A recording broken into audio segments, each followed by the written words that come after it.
मैं भारत को भारतीयता की मान्यता के आधार पर फिर से खड़ा करना चाहता हूं, उस काम में लगा हूं। हमारे शरीर में वात पित्त कफ की स्थिति सम और असम होती रहती है। आप जानते हैं सुबह जो है ना वात ज्यादा होता है शरीर में, सुबह सुबह, दोपहर को पित्त ज्यादा होता है, शाम को कफ ज्यादा होता है। तो ये पूरे 24 घंटे में ऊपर नीचे होता रहता है। तो 24 घंटे में जो वात पित्त कफ ऊपर नीचे होता रहता है, तो सब्जियों में उसी के हिसाब से औषधियां डाली जाती है। जैसे दोपहर की सब्जी बने, दोपहर की, तो मेरी दादी को मैंने देखा था कि दोपहर की सब्जी बनाएगी तो अजवाइन जरूर डालेगी उसमें, और वही सब्जी रात को बनाती थी तो अजवाइन नहीं डालती थी। तो एक दिन मैंने दादी से पूछा कि यही सब्जी दोपहर को मैंने खाई तो इसमें अजवाइन थी, शाम को खाई तो नहीं, क्यों? तो उसने उत्तर तो नहीं दिया। तो उसने कहा मेरी मां ने ऐसा सिखाया। बस बात खत्म हो गई। अब उस समय मैं भी मान लिया कि ठीक है, उसकी मां ने सिखाया। अब जब मैंने काम शुरू किया ये चिकित्सा पर, तब मेरे समझ में आया कि अजवाइन जो है पित्तनाशक है। घी के बाद, देशी गाय के घी के बाद जो सबसे ज्यादा पित्तनाशक दूसरी कोई चीज है तो वो अजवाइन है। और दोपहर को पित्त भड़कता है, आप जानते हैं, और वो स्वाभाविक है क्योंकि खाना खाने के लिए पित्त भड़कना ही चाहिए। तो उस समय अजवाइन डाली जाती है सब्जी में, क्योंकि दोपहर को ही शरीर को अजवाइन की जरूरत होती है पित्त को सम पे लाने के लिए। तो भारत में ज्यादातर माताएं बहनें ये बात जानती हैं कि दोपहर की सब्जी में अजवाइन चाहिए। दोपहर का दही है ना, दही का मट्ठा, उसमें भी अजवाइन का बघार लगता है। दोपहर की जितनी भी चीजें हैं ज्यादातर अजवाइन ग्रस्त होती हैं या अजवाइन से बनती हैं, क्योंकि पित्त को सम पे रखना है। मैं अब इसको बदलना चाहता हूं और मैं ये समझना चाहता हूं और समझाना चाहता हूं कि स्त्रियां जो कर रही हैं वो किसी डॉक्टर से कम नहीं है।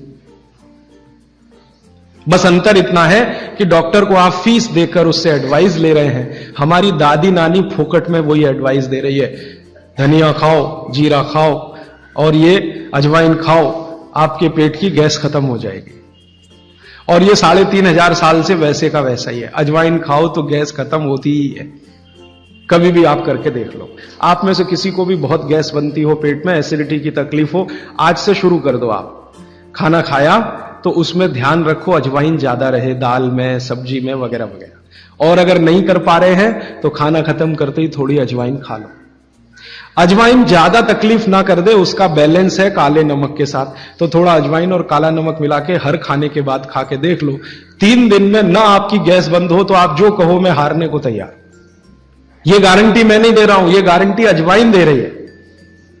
मेरी गारंटी नहीं है, अजवाइन की गारंटी है। तो वो कहते हैं भागवत जी कि पित्त को सम रखने के लिए हमारे रसोई में घी के बाद जो दूसरी चीज है वो है अजवाइन। अब तीसरी चीज पे आते हैं। पित्त को सम रखने के लिए अजवाइन के बाद जो तीसरी चीज अपने रसोई में है वो है जीरा। जीरा 2 तरह का है, एक सफेद और एक काला, है ना। काला जीरा सफेद से भी अच्छा है। आप एक नियम ध्यान रख लो, मैंने आपसे कल कहा था, जिस चीज का रंग जितना गहरा वो उतनी ही अच्छी, भगवान की बनाई हुई, मनुष्य की नहीं। मनुष्य ने तो पेंट भी बना दिया है, बहुत गहरे रंग का है। भगवान की बनाई हुई हर चीज में ये नियम आप देखना कि भगवान की प्रकृति की बनाई जो चीज जितने गहरे रंग की है उसकी क्वालिटी उतनी ही अच्छी है। तो जीरा 2 है, एक सफेद और एक काला। काला जीरा सबसे अच्छा, पित्त को खत्म करने के लिए, सम रखने के लिए। तो आपकी रसोई में एक हो गया घी देशी गाय का, पित्त को खत्म करने। दूसरा हो गया अजवाइन। तीसरा हो गया जीरा। और एक चीज हींग। हींग तो आप सब समझते हैं ना। हींग भी भगवान की बनाई हुई है, आदमी ने नहीं बनाई। हींग के पहाड़ होते हैं, जैसे पत्थर के पहाड़ होते हैं ना, वैसे हींग के पहाड़ होते हैं। हींग वहीं से आती है।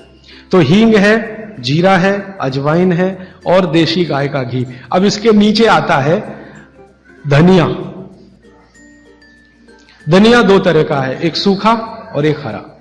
जब तक हरा उपलब्ध है आप खाइए, जब नहीं है तो सूखा खाइए। दोनों की क्वालिटी एक ही है। सूखे धनिये में कोई कमी नहीं आती। आपके मन में यह प्रश्न है ना, हरे पत्ते का धनिया में कुछ ज्यादा होगा, सूखे में कम, बिल्कुल नहीं है, दोनों में बराबर है। सूखने के बाद भी उसके गुणधर्म में कोई कमी नहीं। दोस्तों, सबसे पहले तो चैनल सब्सक्राइब करें, फिर लाइक, कमेंट और शेयर करें। और हाँ, हमारा एंड्रॉयड ऐप डाउनलोड करना ना भूलें।